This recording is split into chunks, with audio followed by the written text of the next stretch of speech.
Connaître et retrouver les noms des opérations. Je connais 4 opérations. L'addition, la soustraction, la multiplication et la division. Pour l'addition, son symbole est un plus que vous connaissez depuis longtemps. L'addition sera nommée une somme et les éléments qui composent cette somme sont appelés des termes.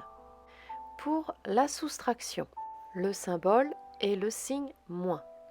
Une soustraction sera appelée une différence et les éléments qui composent une différence sont également appelés les termes. Pour la multiplication, le symbole est le fois et la multiplication sera appelée un produit. Les éléments qui composent un produit sont appelés des facteurs. Pour la division, le symbole sont les 2 petits points avec la barre. N'oubliez pas la barre, sinon vous avez les 2 points du français. 2 points, ouvrez les guillemets. Donc n'oubliez pas de mettre cette petite barre quand vous voulez écrire le symbole de la division. Une division est appelée un quotient. En primaire, vous avez déjà appris ce vocabulaire. Le quotient est le résultat de la division. Quand je fais 6 divisé par 3, j'obtiens 2. 2 est le quotient de 6 divisé par 3. Vous avez également appris le vocabulaire des éléments qui composent une division. Il y a le dividende, le diviseur et le reste. La mémorisation de ce vocabulaire à long terme est essentielle. Les professeurs s'exprimeront avec ce vocabulaire et des leçons entières l'utiliseront. Passons à des exemples. 4 plus 3. Plus, c'est une addition, donc 4 plus 3 est une somme. J'écris donc la somme, et la somme étant composée de termes, je dis la somme dont les termes sont. Les termes sont les éléments séparés par le symbole plus. Le premier terme est donc 4. Le plus va être remplacé par un « et » dans la phrase et le second terme est 3. J'écris donc la somme dont les termes sont 4 et 3. L'ordre des termes doit être conservé afin d'éviter toute erreur dans la différence. De toute façon, même dans l'addition, si j'écris 4 en premier plus 3 en deuxième, dans ma phrase, le 4 doit être écrit en premier et le 3 en deuxième. C'est une obligation, vous n'avez pas le choix, vous devez conserver l'ordre d'écriture dans le calcul et dans la phrase. Je peux écrire une phrase différente. 4 plus 3 peut être écrit comme étant la somme de, mon premier terme étant 4, j'écris 4, le « et » remplace le plus et j'écris 2, 3, la somme de 4 et de 3. Pour 89 moins 45, c'est une soustraction. La soustraction est appelée une différence. Les éléments qui composent une différence sont des termes, donc j'écris la différence dont les termes sont. Le premier terme est 89. Le symbole moins va être remplacé par un « et » dans la phrase et le deuxième terme est 45. Donc j'écris la différence dont les termes sont 89 et 45. Je peux aussi écrire la différence de le premier terme 89, le moins est remplacé par « et », le second terme 45.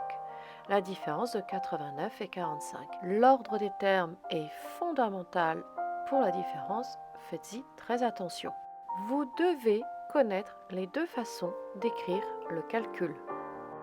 Pour 17 fois 8, une multiplication est appelée un produit et les éléments qui le composent sont des facteurs. Donc j'écris le produit dont les facteurs sont.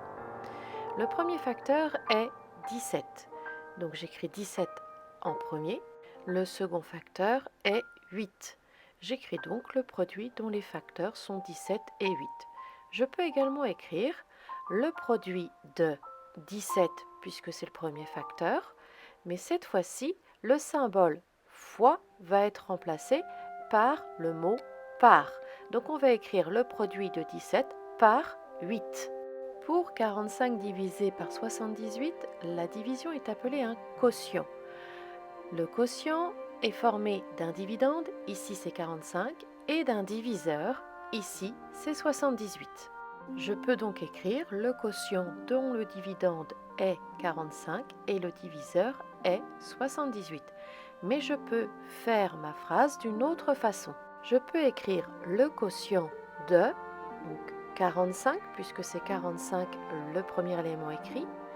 Le symbole divisé va être remplacé par le mot par, exactement comme pour la multiplication. Puis j'écris 78, le quotient de 45 par 78.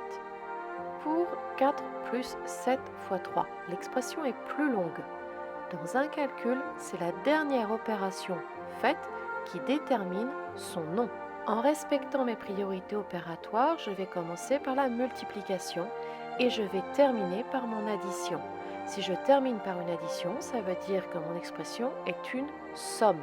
J'en détermine maintenant les termes. Les termes vont être séparés par le symbole plus de mon expression. Mon premier terme sera donc 4 et le second terme sera 7 fois 3. L'ensemble, 7 fois 3. Donc j'écris la somme dont les termes sont 4. Le symbole plus est remplacé dans ma phrase par le mot et. Puis j'écris mon second terme, 7 fois 3. La somme dont les termes sont 4 et 7 fois 3.